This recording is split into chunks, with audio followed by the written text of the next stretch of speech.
Okay, let us speak today about different branches and schools of Kriya Yoga.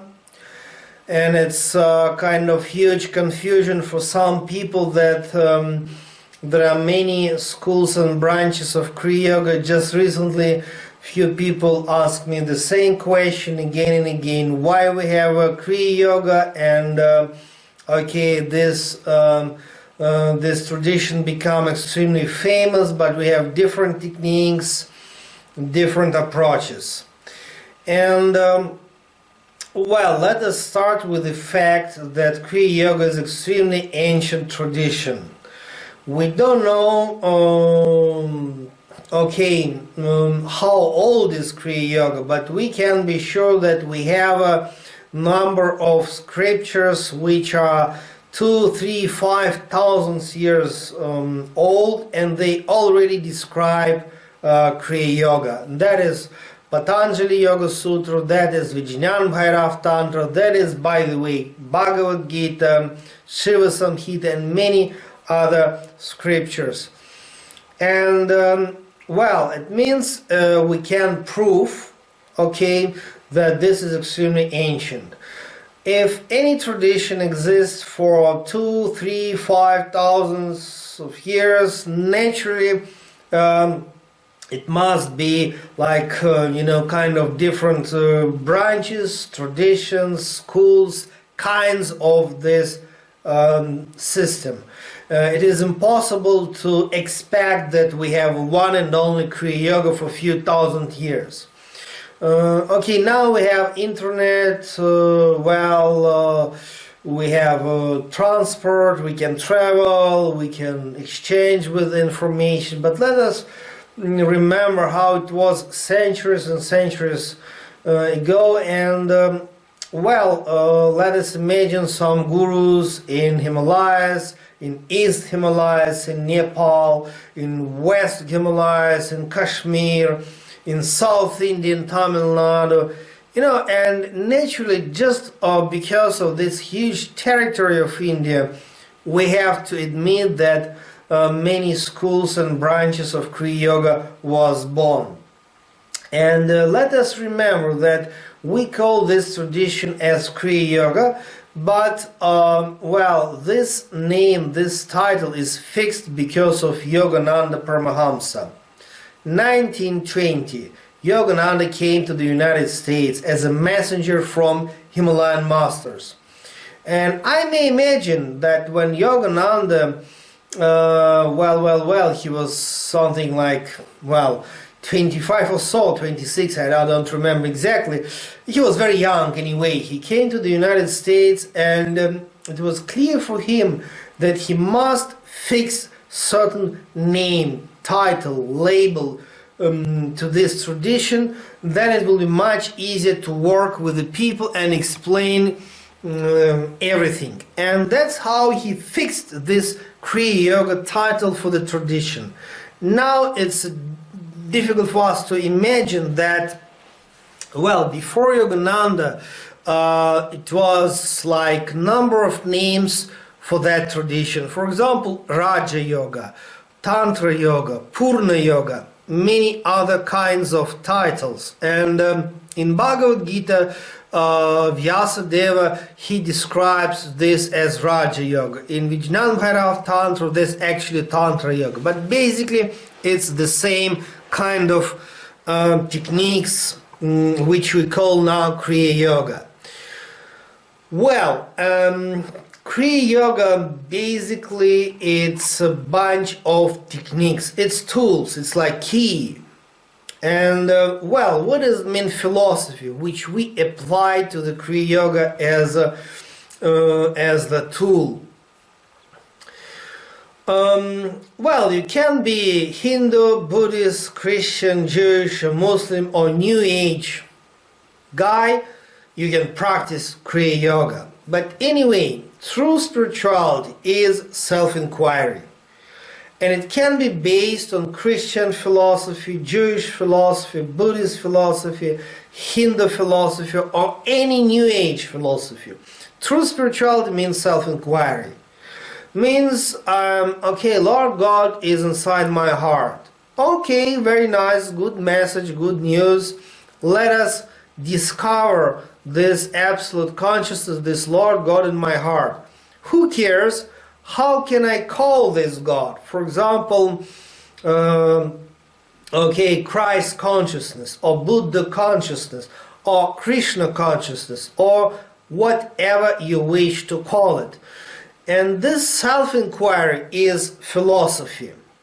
But then we need tool. Like in our previous video, we just discussed the importance of actual experience, because we can philosophize about, you know, all that intellectual games that we are essentially in a oneness with the Lord, but it means nothing unless actual experience. And Kriya Yoga is tool. It's like tool which may only if we're going to practice it properly every day, step by step, may help us to experience this absolute consciousness. And I'm not going to say that Kriya Yoga is only the way. There are many possibilities. Buddhist meditation, Christian meditation, Sufi meditation, whatever kind of meditation. By the way, even New Age spirituality can bring us some new tools, and why not if it is helpful? I don't think that we may say that there is a best meditation. There is no such a thing like best meditation, best mantra, but what we really have, what is best for you. If you are able to understand what is best for you and practice it every day, then that's real. And okay, anyway, Kriya Yoga is ancient and for sure great technique and the best for me personally. But anyway, that's tool. We don't need to worship the tool, but we have to use it. And of course, authentic Kriya Yoga is the one which came from Mahavtar Babaji and other immortal Mahatmas like Goraknath, like Nagaraj Babaji, like Agastya Muni, etc. And since, you know, very ancient times, Kriya Yoga was not only for Hindu people and not only for Tantric people. Take Tantric Buddhist tradition of Tibet. Okay, on the top of the Buddhist Tantric tradition, they have so-called Dzogchen. And the Dzogchen tradition, and Dzogchen is like the great perfection. And Dzogchen by itself is a Tibetan word, Tibetan terminology. But Dzogchen in Sanskrit means Ati Yoga. Normally Tibetan people, they prefer to use this Tibetan local word, which is Dzogchen or Dzogpa Chenpo, a great perfection. But basically it's a Indian tradition of Ati Yoga, and Ati Yoga means supreme, highest yoga. In a sense, it's a Buddhist, but it's also beyond Buddhist tradition. It's like Advaita. Okay, in a sense, it's a part of Hindu religion, but it's beyond. When we speak about Advaita, no point to speak about Hindu religion or Christian religion, just beyond. It's the nature of consciousness. Okay, let us take Dzogchen, the Buddhist kinds of meditation. Maybe they call it Dzogchen meditation, Ati Yoga meditation, but basically the same principles and tools like Kriya Yoga. And of course, well, normally Buddhist people, they don't like it, but anyway, we have information that Buddha Shakyamuni himself was disciple of Mahavtar Babaji. And we somehow, we may mention about some connection between Padmasambhava and Mahavtar Babaji. For example, we take Buddhist tradition, and in that Buddhist tradition we have so-called Buddha Samantabhadra, the first Buddha. For some people it's like mythological fantasy, okay, like how can we logically explain that somebody is the first Buddha? But okay, in the world of our fantasy, we may suppose that somebody was the first one. Somebody was the beginning of all that enlightened tradition. And for the Buddhist tradition, they call it Buddha Samantabhadra, the first Buddha. And according to the tradition, nobody knows, okay, how old is he? I mean, it's like in the beginning of creation, though in a Buddhist tradition they never speak about creation.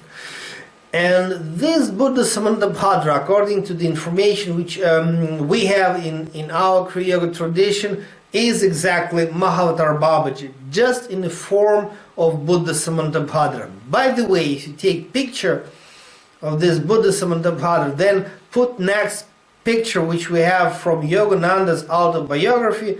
It's a similar picture, just the Buddhist going to be in a Buddhist style, and okay, Yogananda brought to the public more Western picture, but it's clearly the same. And it means whatever techniques Guru Rinpoche or Buddha's Padmasambhava he brought to his traditions, basically the same Kriya Yoga, the same Kichari Mudra, special position of the tongue, the same work with the concentration, visualization, mid-brain, all kinds of spiritual work. So it means, okay, naturally we have many branches of Kriya Yoga, and some of them they say that, okay, like we are most simple one. And it's okay, that's good. For example, great Swami Kriyananda, who passed away a number of years ago, and whom I met in Delhi and Rishikesh. And Swami Kriyananda, the greatest disciple of Yogananda, his tradition, they call it Ananda. You know, they teach very simple Kriya Yoga techniques, and they emphasize, like, we have the simple Kriya. Wonderful, if you like it, why not to use it, you know?